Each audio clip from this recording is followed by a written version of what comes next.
Am video მასალამ TV პირველის ჟურნალისტის წინააღმდეგ შეკერილი საქმე შინაგან საქმეთა სამინისტროს თავდაყირა დაუყენა. კადრები სადაც ჩანს რომ გიორგი მამნიაშვილი პოლიციამ უკანონოდ დააკავა დღემდე მის ტელეფონში ინახებოდა. მობილური ჟურნალისტის დააკავების შემდეგ დალუქეს. დღეს კი პროცესზე TV პირველის მოთხოვნით გაიხსნა. დადასტურდა რომ გიორგი მამნიაშვილი პოლიციამ პროფესიული მოვალეობის შესრულების დროს დააკავა და მათთვის ცნობილი იყო რომ ჟურნალისტს აკავებდნენ. რატო აკავებ შეგიძლიათ? რა საკეთე ბატონო?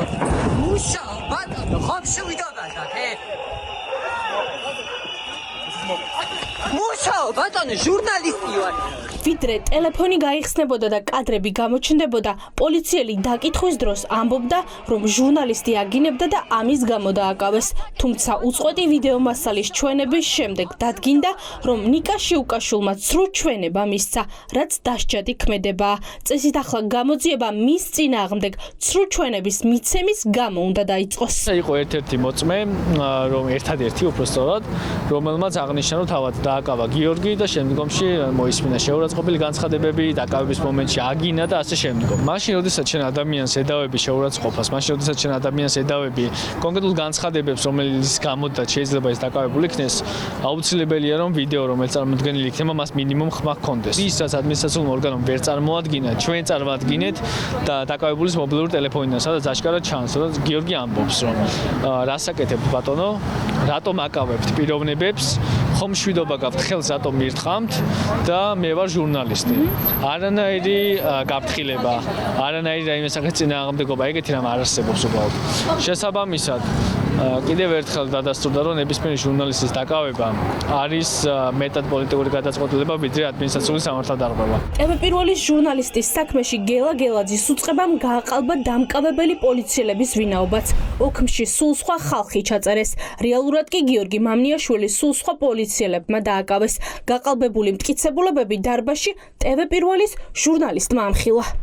იყო მარიამ მეყანწიშვილის დაკავება.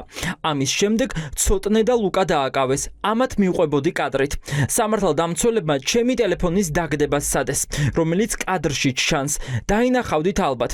ამის შემდეგ ისმის ლაშა სალუქვაძის წამოძახილი. ეგეც მიაყოლეთ, თუ ეგეც დააკავეთო, რაც ჩემს ვიდეოშიც ისმის. დარწმუნებული ვარ. ჩანთაში მქონდა მოწმობა და ვანახე, გაიგეს რომ ვიყავი ჟურნალისტი. ხელს გვიშლიდა, მოდიოდა მანქანასთან და მობილურით იღებდა ყველაფერს. საზოგადოებრივ წესრიგს არღვევდა. მოუწოდეთ გადასულიყო და ამ დროს შეიგინა, რომ გადავწევდით უკან მოდიოდა, მობილური ეჭირა და სავარაუდოდ იღებდა. მე და ჩემმა თანამშრომლებმა დავაკავეთ. არ მახსოვს თქვა თუ არა რომ ჟურნალისტი იყო. მასე აქციის მონაწილეებიც ამბობენ ხოლმე. მოწმობა თუ გქონდა? კი, ჰქონდა. შუშებში რომ მიმიყვანეთ, როგორ განაწილდა მოვალეობები. ეს ბატონი ნიკა დაკავების დროს იქ არ ყოფილა. გავხსნათ ჩემი ჩანთა, ტელეფონი და ნახავთ, ჩართული მქონა კამერა. ნიკა უშუალოდ მოვიდა შუშებში. წესით ახლა გამოძიება იმ პოლიციელების წინააღმდეგ უნდა იწყებოდეს, ვინც ჟურნალისტზე იძალა და კადრებში კარგად ჩანს, რომ პოლიციელი ჟურნალისტზე ფიზიკურად ძალადობს. ჩემს წარმოდგენილ ვიდეოში, რომელიც მე დავურთეს აბო ბოლოს ხდომის დასრულებისას, თან ნაცვლად ჩანს, რომ არანაირ შეურაცხყოფას არ ვაყენებდი მათ და უბრალოდ ვეუბნებოდი, რომ მუშაობდი და პირიქით მათ შემიშალეს მე საქმიანობაში ხელი და ტელეფონის დაგდებაც სცადეს. მოწმე ვინც იყო სასამართლოზე, ნიკა შიუკაშვილი, ნამდვილად არ იმყოფებოდა ჩემი დაკავების მომენტში და ნამდვილად არ დაუდია მას ხელბორკილები ჩემთვის, უბრალოდ მან შეადგინა შინაგან საქმეთა სამინისტროს კახეთის გზატკეცილის შენობაში ჩემი დაკავების ოქმი, სადაც მან წარმოუდგენელი რაღაცები დაწერა, ხელი არც მოუწერა.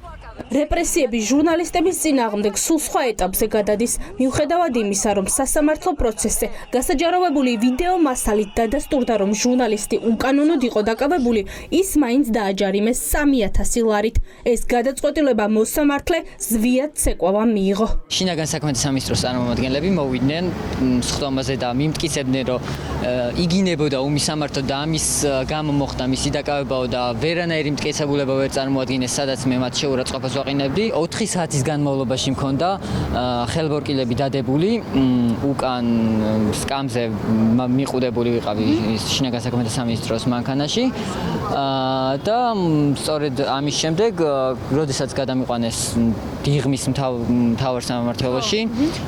იქ შესახლების დროს მოხდა ჩემი გაშიშვლება, რომელიც შინაგან საქმეთა სამინისტროს გარკვეულ ტაქტიკადაც აქვს ქცეული, ბუქნები მაკეთებინეს. ტვპ-ის იურისტი მოსამართლის უკანონო გადაწყვეტილებას გაასაჩივრებს. ახლა ჯერი პროკურატურაზეა. დაიწყება თუ არა გამოძიება ჟურნალისტურ საქმიანობაში ხელშეშლისა და ძალადობის მუხლით.